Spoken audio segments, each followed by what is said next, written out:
네, 안녕하세요. 믿음세무의 이기영 세무사입니다. 오늘은 상속세 꽃 중에 꽃이라고 볼 수 있는 추정상속재산에 대해서 설명을 드리려고 합니다. 우선은 입법 취지입니다. 고인이 상속 개시 전, 그러니까 돌아가시기 전에 상속재산을 처분하고 그 처분 대금에 대해서 과세 표착이 비교적 어려운 현금으로 상속인에게 증여를 하는 경우가 있어요. 그런 경우 상속재산의 부당한 경감을 막기 위해서 만든 것이 바로 이 추정상속재산이고 그것이 바로 이 입법 취지입니다. 이 상속세 및 증여세법에서는요, 상속 개시일 전에 일정 기간 전에 피상속인이 재산을 처분하거나 채무를 인수하는 경우 그 금액이 또 일정 금액 이상일 때 그 가액에 대해서 사용처를 소명하지 못하면 상속인들에게 입증 책임을 물고 그거에 대해서 상속세를 과세하게 되는 그런 페널티를 주고 있어요. 우선 제가 설명했을 때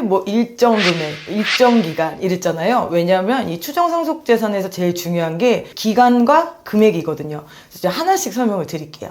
우선 추정상속재산에 해당이 되는 처분 재산의 내용이 있어요. 피상속인이 재산을 처분하고 받은 금액이나 피상속인의 재산에서 인출한 금액이 상속 개시일 전 1년 이내에 재산 종류별로 계산해서 2억 원 이상인 경우랑 2년 이내에 5억 원 이상인 경우 이 처분한 재산이나 인출한 금액의 사용처에 대해서 소명 대상이 되는 겁니다. 한 번만 더 말씀을 드리자면은 1년 이내에 재산 종류별로 2억이 넘어갈 경우 그 금액을 소명해야 될 대상이 되고 또는 2년 이내에 5억 이상이 될 경우 그 금액에 대한 소명 대상이 되는 거고 바로 소명을 못한 금액에 대해서는 추정상속재산이라고 해서 상속재산에 가산을 하게 되는 바로 그런 내용입니다. 재산 종류는 세 가지로 나눌 수가 있어요. 첫 번째는 현금이랑 예금 및 유가증권, 말 그대로 현금 등가물 같은 걸 생각하시면 되고요. 두 번째는 부동산 및 부동산에 관한 권리, 그 세 번째는 그 1번도 2번도 해당하지 않는 기타 자산입니다. 그래서 실질적으로 모든 재산이 해당된다고 생각하시면 됩니다. 그러면은 제가 이쯤에서 예를 하나 들어드릴게요. 피상속인이 사망 1년 이내에 출처가 불분명한 현금 인출액이 1억 원이고 부동산을 처분한 금액이 1억 5천인 거예요. 그러면은 우리가 1년 내에 소명해야 할 총 금액이 1 플러스 1억 5천이니까 2억 5천이니까 얘는 추정상속재산의 대상이 되겠구나 라고 생각을 할 수 있잖아요. 근데 아닙니다. 왜 아니냐면 분명히 재산별로라고 했잖아요. 현금 인출액과 부동산은 재산의 종류가 다릅니다. 근데 현금 인출액은 1억이고 부동산에 대한 처분 금액은 1억 5천이에요. 둘 다 각각 2억이 안 되기 때문에 얘는 추정상속 재산에 해당이 되지 않습니다. 그러면 세 번째로 그 2억 원과 5억 원의 산출 기준에 대해 설명을 드릴게요.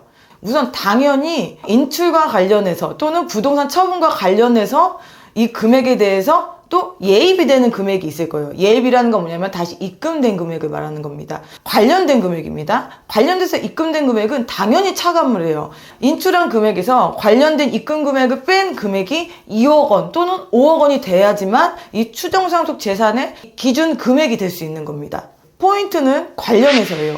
예를 들어서 고인이 사망 1년 전에 자녀한테 5억 원을 대여를 하고 자녀가 그중 4억 원을 갚았어요. 그러면은 얘는 5억 원인데 4억 원의 예입이 5억과 관련되어 있는 거잖아요. 그러면 순액인 1억 원만 되기 때문에 추정상속 재산에 해당이 되지 않는 겁니다. 만약에 빌려준 돈과 상관없이 4억이 입금이 됐다. 그러면 얘는 그 빌려준 5억과 상관이 없기 때문에 그냥 4억을 인정 안 해주는 5억 자체가 추정상속 재산이 되는 겁니다. 그럼 네 번째, 추정상속 재산의 계산 방식입니다. 우선은 상속 추정액을 어떻게 계산하냐면요. 출처 불분명한 금액이 있잖아요. 출처 입증이 가능한 금액을 차감합니다. 그리고 거기에서 출처가 불분명한 금액 곱하기 20% 또는 2억 원 중 작은 금액을 또 차감을 하게 돼 있어요.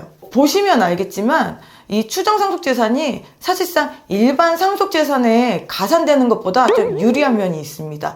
왜냐하면 바로 뒤에 한 번 더 차감을 해주는 출처 불분명 금액의 20%와 2억 원 중 작은 금액 때문이에요. 이 사례를 이용하는 금액도 왕왕 있습니다. 다섯 번째입니다. 추정상속재산에 배제 사유도 있어요. 출처 입증액을 제외한 금액이 출처 불분명한 금액의 20% 이내의 경우에는요, 추정상속재산 계산을 배제합니다. 그러니까 얘는 그냥 다 없는 걸로 해준다고 생각하시면 돼요. 근데 이게 너무 당연하죠. 아까 제가 산식 설명드렸을 때 한 번 더 차감하는 게 출처 불분명 금액의 20%와 2억 원 된 작은 금액이라고 했잖아요. 그러면 당연히 출처 불분명 금액의 20%보다 작으면 산식에서 공식이 0원이 되니까 당연히 얘는 다 추정상속재산이 될 수가 없는 거예요. 지금까지는 솔직히 뭐 상속에 대해서 조금 관심이 좀 있으신 분들은 좀 웬만하면 한 번쯤 귀동량으로 들었거나 좀 자세히 아시는 내용이었을 거예요. 근데 지금부터는 조금 중요하고 생소한 이야기를 전달을 드릴 겁니다. 우선 6번째입니다. 추정상속재산에 대한 상속인이 받는 상속재산에 대한 처리 내용이에요. 이 상속세는요, 받은 재산을 한도로 연대납세 의무를 집니다. 그거는 웬만한 분들이 다 아실 거예요. 근데 그러다 보니 이 추정상속재산은요, 사실상 누구한테 기속이 됐는지 모르는 거예요. 그렇기 때문에 추정상속재산인 거거든요. 이럴 경우에는 선순위 상속인이 가져간 걸로 간주를 해버립니다. 말 그대로 선순위 상속인이 만약에 상속받은 재산을 한도로 상속세 연대납세 의무가 있을 때 이 추정상속 재산까지도 포함을 시켜야 되는 거예요. 그런 우선 선순위 상속인에게 불이점이 또 있고요. 만약에 이 선순위 상속인이 배우자야. 그러면요, 저 추정상속재산 가액이 배우자 공제 금액에 포함이 되느냐? 네, 그건 또 아닙니다. 그러니까 열이 받는 거예요. 네, 왜냐하면 추정상속재산 자체가 너희에게 어느 정도 이점을 줬어. 근데 배우자 공제까지는 줄 수 없어라는 내용이 또 포함이 돼 있고요.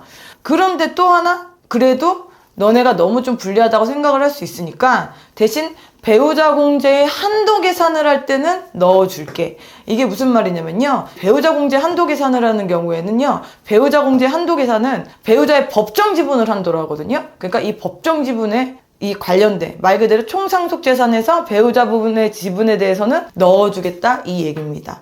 그래서 이 부분도 유념하시면은 배우자 상속공제를 적용받으실 때 좀 이점이 있으실 수 있어요. 굉장히 조금 당부를 드리고 싶은 게, 여러분, 이 추정상속재산은요, 추정이에요. 아무것도 입증이 안 됐는데 그래도 이 정도는 니네가 내야 돼 가 바로 추정상속재산이에요. 말 그대로 증여가 분명해요. 그럼 얘는 추정상속재산에 들어갈 수가 없습니다. 몇몇 분들이 저한테 이제 상담을 하실 때 세무사님, 이런 경우는 추정상속재산으로 빠져도 된다는 제가 상담을 받았어요. 입증이 불분명하면 가능하죠. 근데 입증이 가능해, 명백해. 그럼 얘는 추정상속재산에 들어갈 수가 없어요. 그래서 그 점을 첫 번째로 분명히 유념을 해주셔야 돼요. 그리고 또 한 가지, 제가 앞서 말씀드렸다시피 일반적인 상속재산보다는 추정상속재산으로 되는 게 조금 이점이 있다고 했잖아요. 왜냐면 공제액이 좀 더 크기 때문에. 근데 얘가 추정상속재산도 아닌 만약에 사전증여로 간다, 그러면 얘는 금액 한도가 완전히 달라집니다. 왜냐하면 우선 사전증여에 대해서 증여세 신고를 안 했으니까 가산세가 나오겠죠. 본세는 증여세 공제로 빠지니까